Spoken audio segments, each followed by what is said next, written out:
নমস্কাৰ সুপ্ৰভাত এষ্ট্ৰলাইভ অসমলৈ আপোনালোক সকলোকে স্বাগতম জনাইছো। আজি ২৭ ফাগুন বৃহস্পতিবাৰ ইংৰাজী ১২ মাৰ্চ ২০২৬।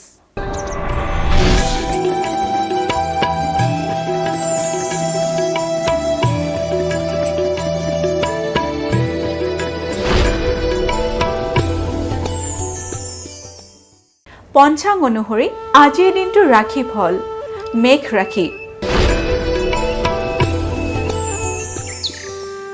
মেঘ ৰাশিৰ অস্ত্ৰোপচাৰৰ ভয়। মেঘ ৰাশিৰ জাতক জাতিকাসকলৰ আজিৰ দিনটোত সৰু সুৰা অস্ত্ৰোপচাৰ হ'ব পাৰে, গতিকে আজিৰ দিনটো আপোনালোকে সাৱধানেৰে চলিব। বৃষ ৰাশি। বৃষ ৰাশিৰ ভোগ বিলাসত ব্ৰতী। বৃষ ৰাশিৰ জাতক জাতিকাসকলে আজিৰ দিনটো ভোগ বিলাস কৰি কটাব পাৰে। মিথুন ৰাশি। মিথুন ৰাশিৰ সন্মান বৃদ্ধি। মিথুন ৰাশিৰ জাতক জাতিকাসকলৰ আজিৰ দিনটোত সন্মান লাভ হ'ব পাৰে। কৰ্কট ৰাশি।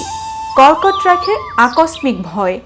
কৰ্কট ৰাশিৰ জাতক জাতিকাসকলে আজিৰ দিনটোত আকস্মিকভাৱে ভয় খাব পাৰে, গতিকে আজিৰ দিনটো আপোনালোকে সাৱধানেৰে পাৰ কৰিব।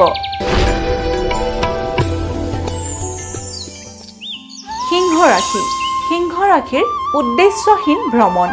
সিংহ ৰাশিৰ জাতক জাতিকাসকলে আজিৰ দিনটো উদ্দেশ্যবিহীনভাৱে ঘূৰি ফুৰিব পাৰে, গতিকে আজিৰ দিনটো আপোনালোকে নিজৰ মনটো দৃঢ় কৰিহে কৰ্মক্ষেত্ৰত আগবাঢ়িব।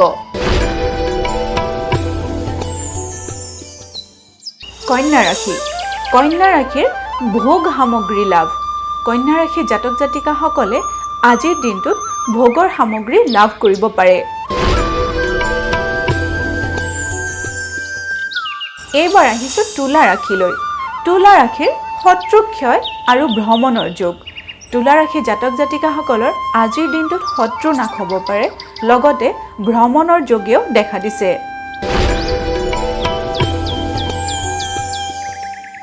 বৃশ্চিক ৰাশি। বৃশ্চিক ৰাশিৰ অৰ্থ সম্পদ লাভ। বৃশ্চিক ৰাশিৰ জাতক জাতিকাসকলৰ আজিৰ দিনটোত অৰ্থ লাভৰ যোগে দেখা দিছে।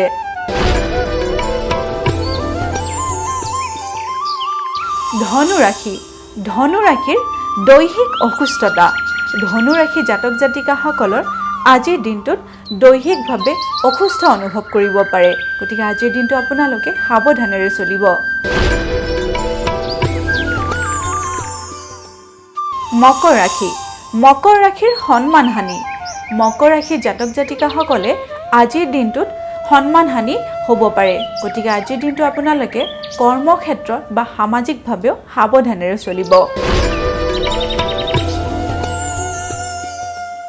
কুম্ভ ৰাশি। কুম্ভ ৰাশিৰ ধন প্ৰাপ্তি। কুম্ভ ৰাশিৰ জাতক জাতিকাসকলৰ আজিৰ দিনটোত অৰ্থপ্ৰাপ্তিৰ যোগে দেখা দিছে। এইবাৰ আমি আহিছোঁ অন্তিমটি ৰাশি মীন ৰাশিলৈ। মীন ৰাশিৰ বন্ধু হানিৰ বাৰ্তা। মীন ৰাশিৰ জাতক জাতিকাসকলৰ আজিৰ দিনটো শুভ নহয়। আজিৰ দিনটোত তেওঁলোকৰ বন্ধু নাশ হ'ব পাৰে।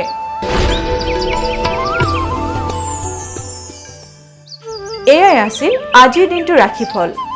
এষ্ট্ৰলাইভ অসমৰ ৰাশিফল অনুষ্ঠানটিৰ পৰা আজিলৈ মই বিদায় মাগিছোঁ। আপোনালোকৰ দিনটো শুভ আৰু মংগলময় হওক তাৰেই কামনা কৰিছোঁ। ধন্যবাদ।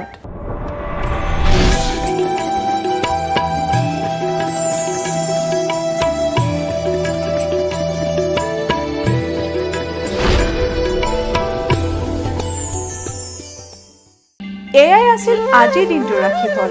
এষ্ট্ৰলাইভ অসমৰ ৰাশিফল অনুষ্ঠানটিৰ পৰা আজিলৈ মই বিদায় মাগিছোঁ।